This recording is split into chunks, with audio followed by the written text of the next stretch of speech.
भगवान भोलेनाथ जी को कार्तिक का महीना आंवला नवमी अक्षय नवमी का दिन भाई भोजन का निमंत्रण दिया।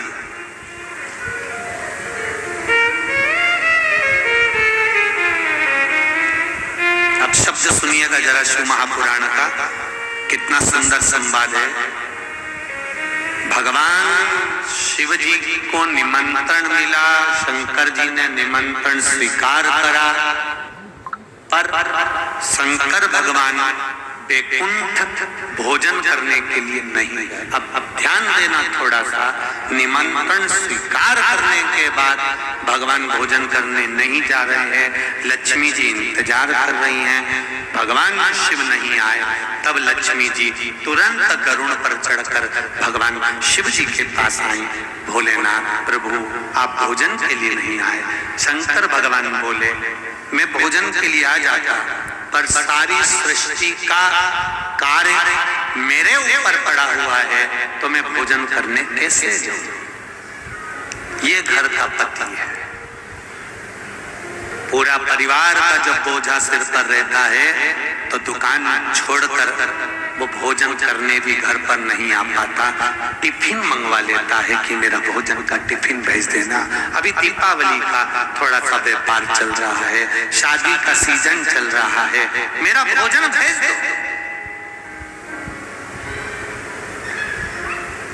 तो लक्ष्मी जी ने कहा, हरिहर शिव महापुराण की कथा कर रही है, ध्यान से सुने। आस्था चैनल पर जितने बैठे हैं सम्मुख में, फेसबुक यूट्यूब पर जितने सुन रहे हो, बार बार ये कथा नहीं मिलने वाली, ध्यान दीजिए। लक्ष्मी जी ने कहा मैंने निमंत्रण वैकुंठ का दिया, तो मैं कैलाश पर भोजन कैसे करूं।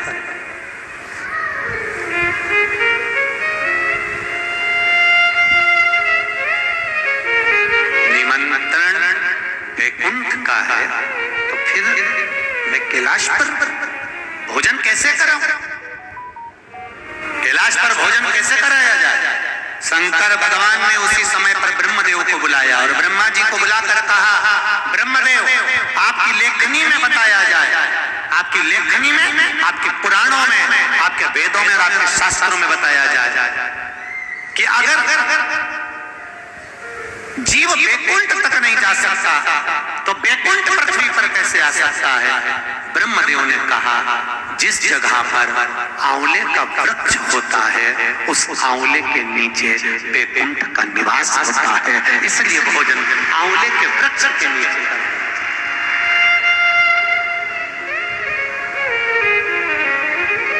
कल आंवला नवमी है, आंवले के वृक्ष की पूजन मेरी माताएं, मेरी दीदियां, मेरी बेटियां जब करें, भाई लोगों से भी निवेदन है समय निकालकर, केवल माताओं के लिए आंवले का वृक्ष नहीं है, आपके लिए भी है।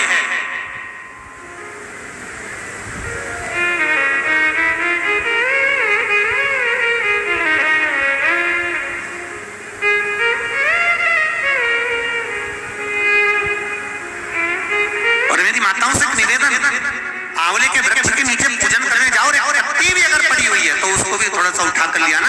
अगर घर का कोई व्यक्ति नहीं गया होगा तो उसको मस्तक पर घर में ही वो पत्ती लग जाएगी, तो वैकुंठ का भाव तो उसके पास तक पहुंच जाएगा। इतना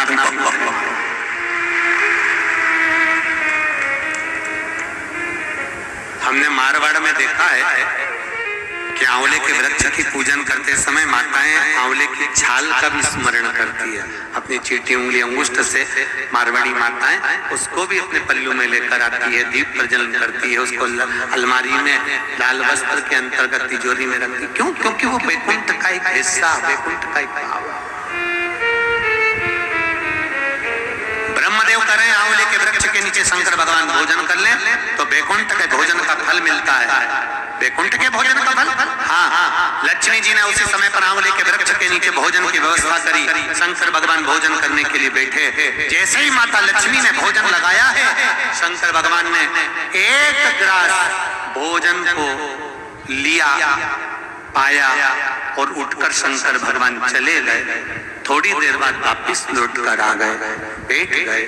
पूछा महारानी ने, माता लक्ष्मी ने, मेरे शंभु, मेरे बाबा, मेरे भोलेनाथ, मेरे प्रभु कहाँ चले गए थे आप भोजन की थाली को छोड़कर। तब शिव जी कहते हैं कोई 4 संत भूखे रह गए थे, उनको भोजन कराने चला गया था। लक्ष्मी जी ने कहा आप सृष्टि के सही संचालन कर रहे हो, मैं जान गई आपको कि आप सृष्टि के सही संचालन करता हो। एक मन की अभिलाषा है, अगर आप पूरी कर दें तो।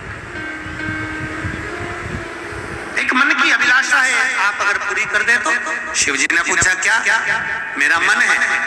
आप अगर ब्रह्म मुहूर्त में सुबह का समय भोजन ग्रहण कर रहे हैं तो शाम का भोजन भी मेरे ही इस वैकुंठ में श्रवण भोजन ग्रहण करें। शिव जी ने कहा शाम को तो मैं पार्वती के साथ भ्रमण पर निकलता हूँ, पर दोपहर के समय पर मैं आपके यहाँ भोजन करने फिर आऊंगा।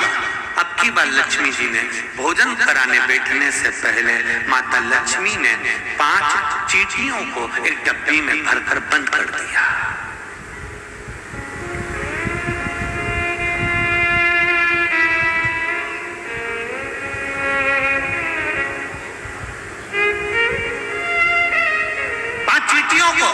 माता लक्ष्मी जी ने डब्बी में बंद कर भरकर बंद करा। शिव जी भोजन करने बैठे, बड़े प्रेम से भोजन पा रहे भोलेनाथ, और आवाज लगाया भोलेनाथ जी ने, हरी लक्ष्मी तुम्हारी माता ख्याति देवी मुझको ऐसे भोजन कराती थी। तुम्हारी माता ख्याति देवी भी मुझे ऐसे ही भोजन कराती थी और मैं प्रेम से पाता था। आज लक्ष्मी आपके हाथ का भोजन कर कर मुझे ऐसा लग रहा है कि मेरी माता, आपकी माता ख्याति देवी ही मुझे भोजन करा रही है। आपको माता के रूप में आज मैंने देखा है, जैसे ख्याति देवी को देखा वैसे आपको देखा।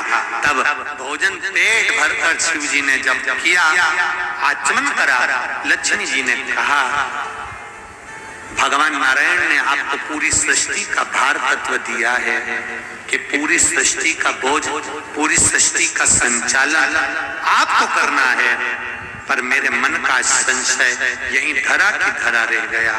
आप पेट भरकर भोजन कर लिए और 5 चींटी भूखी रह गई।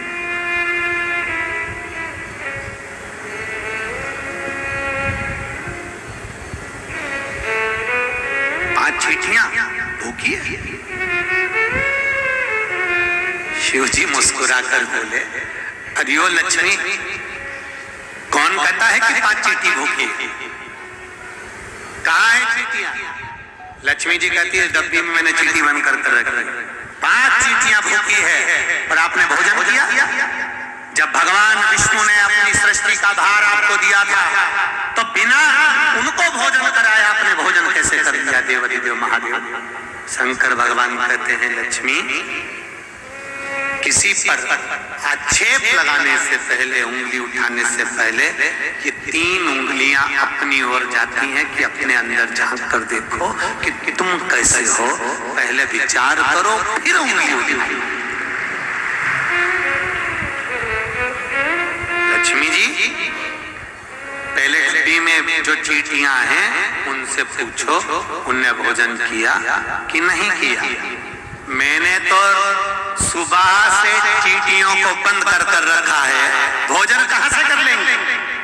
डब्बी खोली, चींटी के मुख में चावल का छोटा सा भाग फंसा हुआ था। लक्ष्मी जी की आंख से जल बहने लगा। भोलेनाथ, इनके मुख में चावल कहां से आ गया?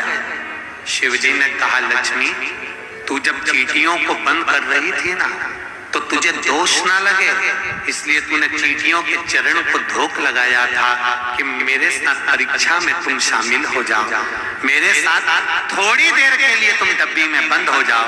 माना तुमको कष्ट होगा, इसलिए मैं सिर झुकाकर तुमको नम्र करती हूँ, क्षमा मांगती हूँ। जब तू क्षमा मांग रही थी, तेरे कुंकू में जो चावल फंसा था, क्षमा मांगते समय डब्बी में गिर गया था, वो चावल चींटियों ने ग्रहण करा। वो चावल चींटियों ने ग्रहण किया।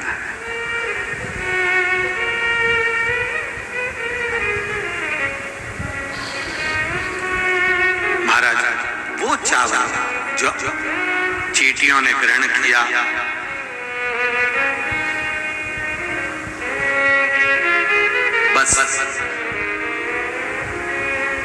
बेटियों का भोजन पहले हुआ है।